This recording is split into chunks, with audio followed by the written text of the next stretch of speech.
अस्सलामुअलैकुम, मैं हूं बिलाल और एक इंटरेस्टिंग वीडियो के साथ आपकी खिदमत में हाजिर हूं।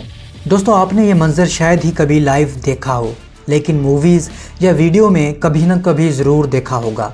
फाइटर जेट की बैक पर मौजूद ये धुआं ना ही दुश्मन के हमले से बचने के लिए फ्लेयर्स हैं और ना ही ये त्यारे की कोई करतब है। दोस्तों, इस अमल को साउंड बैरियर का टूटना कहते हैं और इस अमल के नतीजे में जो धमाका पैदा होता है उसे सोनिक बूम कहते हैं।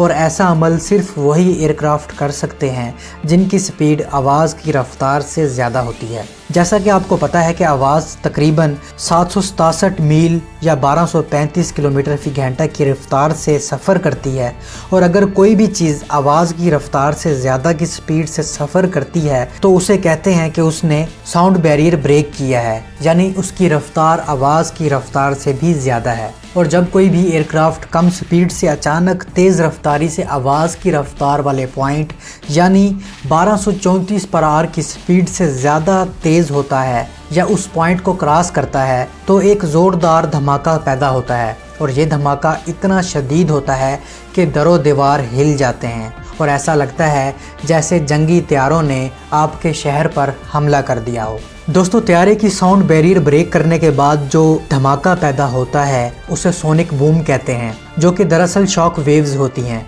और यही शॉक वेव्स बहुत ज़्यादा साउंड एनर्जी जनरेट करती हैं जिसे हमारे कान धमाके की सूरत में सुनते हैं, और ये धमाका कमज़ोर इमारत को भी गिरा सकते हैं। दोस्तों, यही नहीं, जब एयरक्राफ्ट साउंड बैरियर ब्रेक करता है तो बादल की तरह धुआं एयरक्राफ्ट के गिर्द बन जाता है, और इस बादल नुमा धुएं को वेपर कोन, शॉक कॉलर या शॉक एग कहते हैं। एक मरतबा फिर सुन लें कि साउंड बैरियर से पैदा होने वाली आवाज़ को सोनिक बूम और पैदा होने वाले इस धुएं को वेपर कोन कहते हैं। वेपर कोन भी शॉक वेव्स की वजह से पैदा होती है। इन शॉक वेव्स की वजह से हवा के दबाव और टेम्परेचर में बेरबती पैदा होती है, और इस बेरबती की वजह से हवा में मौजूद पानी के ज़रात जो कि गैस की शक्ल में होते हैं वो कंडेंस होना शुरू हो जाते हैं और ऐसी बादल जैसी शक्ल इख्तियार कर लेते हैं जिसे वेपर कोन कहते हैं।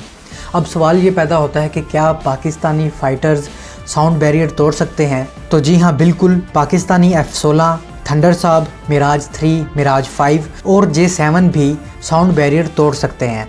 दोस्तों, हर वो चीज़ जिसकी स्पीड मैक 1 या इससे ज़्यादा है वो साउंड बैरियर तोड़ सकती है, लेकिन अमूमन फ़ाइटर जेट्स के पायलट्स को ऐसा करने से मना किया जाता है क्योंकि ऐसा करना ख़तरनाक भी हो सकता है। और आपको दिलचस्प बात बताते हैं कि पाकिस्तान में पहली दफ़ा साउंड बैरियर किसी पाकिस्तानी त्यारे ने नहीं बल्कि भारतीय त्यारे ने तोड़ा था, और ये काम भारतीय त्यारे सिर्फ उसी वक्त कर सकते हैं जब दुम दबाकर भागना होता है। दरअसल 1997 में एक भारतीय जहाज़ जो कि MiG-25 RB फॉक्सबैट था, जासूसी मिशन पर पाकिस्तानी एयर स्पेस में दाखिल हुआ, और जब पाकिस्तानी F-16 त्यारे इसको टैकल करने के लिए फ़ज़ा में उड़े तो ये भारतीय त्यारा इतनी स्पीड से वापस भागा कि इस त्यारे का घबराहट में सोनिक बूम निकल गया।